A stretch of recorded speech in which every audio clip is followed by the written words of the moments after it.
So he's going quite nice, and these lanes here, you know, obviously we're around them all the time. I mean, we must drive without any exaggeration. In the summer, without any question, we drive 10, 12 hours a day.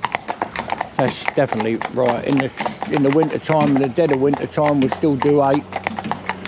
We have all lights on the carriages, you know, and indicators, and you know, just like a motor car, no different. You know, they're 4-way flashes, they call them, hazard lights. So we have all them on.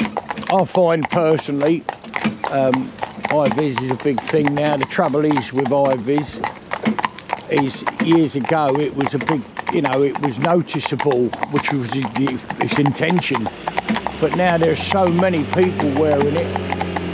I'm not saying it's not noticeable, obviously, of course it is, that's why it's the colour it is. But it's not like the first time years ago when you saw bright colours on the lead working in the road, you know, you would be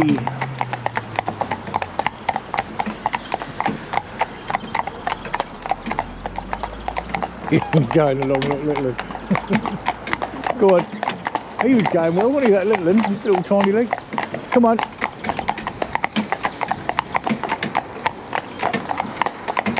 Walk up, babies.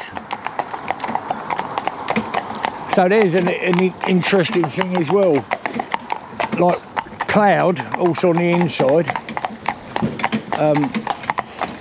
he looked down that road. So he's come up here, he just looked down that road, see if anything was coming.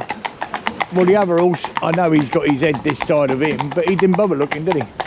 But he would have done it if he had his blinkers on. He'd have turned his head the same, you know, and just had a look. But of course he hasn't got to, has he? Because his sight is not restricted at all.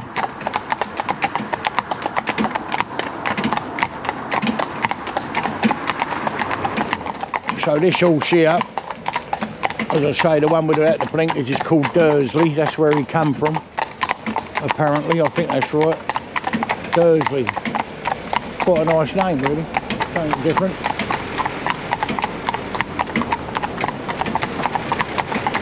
I had 2 horses come once, 2 magnificent looking coaching horses, and the fella dropped them off, 2 youngsters to be trained, and they were truly magnificent. They held themselves so proud and tall, high steppers, you know, lovely. And they were called Keith and Brian. I thought that was quite lovely. You know, you'd expect something more exotic than that, wouldn't you? But so yeah, loads and loads of people asked us about Blinkerless. A lot of, in European countries, most of the draft horses, well, you don't see blinkers very much. You know, even those working in towns, pulling a brewery dray, you know, delivering beer around and that type of thing. They'll be in open bridles.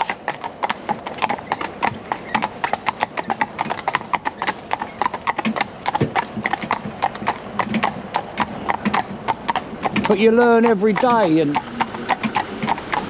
you know, there's adjustment on modern. Well, there was always adjustment, but there's more adjustment, I suppose, in some ways on modern bridles. The blinkers adjust, you know, a lot more than. Come over, bud, come over.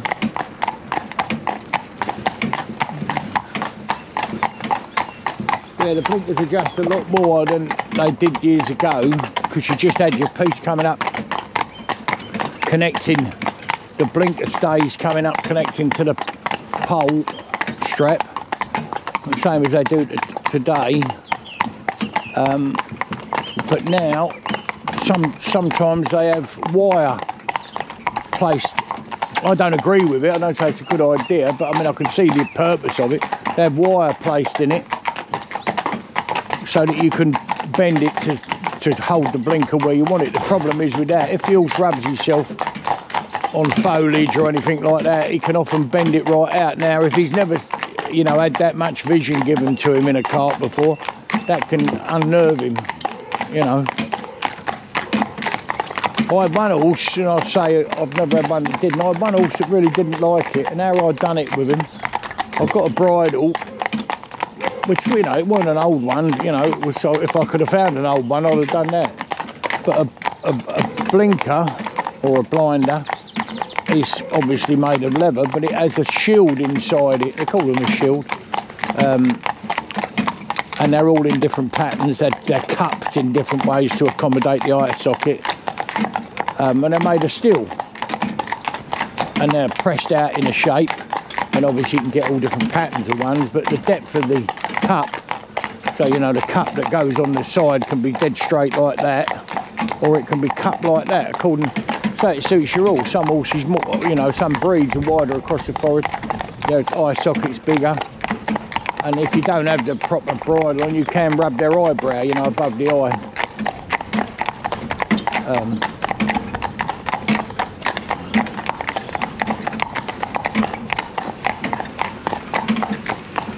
Come up, baby.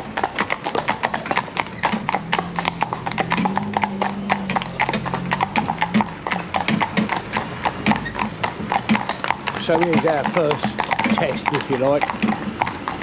He's only learning this horse, so I wanted to stand here now and accept this lorry. There, like that. So you notice I never raise my voice, just hold him there gently. I've only got rubber bits in their mouths. Right, boys, trot. Come up, babe. Cloud. Go on.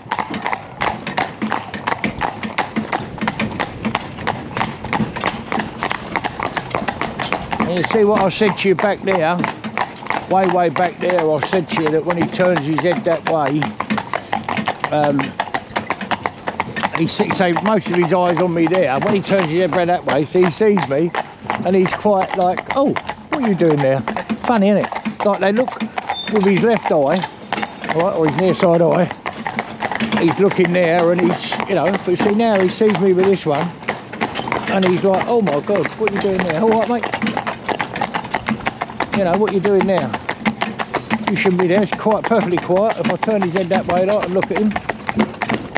See him speed up, look. Funny things, aren't they?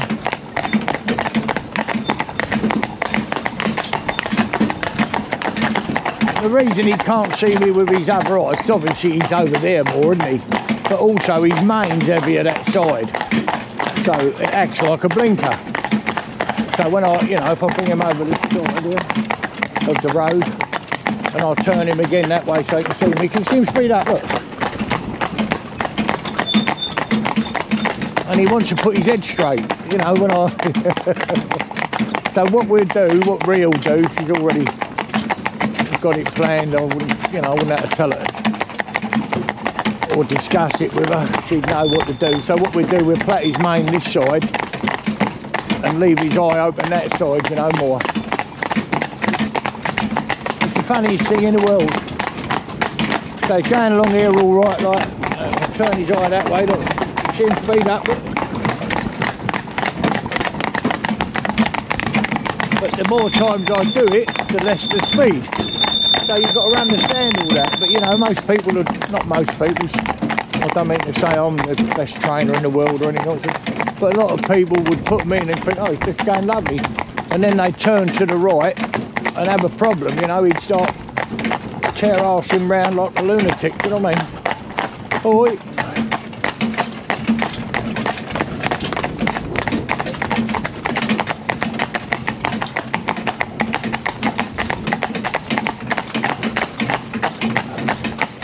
So we, you know, we're the luckiest people in the world, really. It's lovely to do a job that you love, and it's like a way of life to me, you know. We work 7 days a week. And I just had some time off because I had to go and have an operation and have a new fitted, and I miss it terribly, you know, like just the feeling of sitting up here behind them and getting horses that are uptight and worried, and they don't know when they're dropped off for training, they've got no idea that how long they're going to be here, or they think they've been abandoned. You've got to be right with them, you know, you've got to be like, you've got to be anything they need you to be. So some of them need a, you know, a bit of fuss, some of them want you to leave them alone, some of them you've got to wait till they come to you, because if you go to them they'll back off more, and withdrawing their cells. You know, they're all different.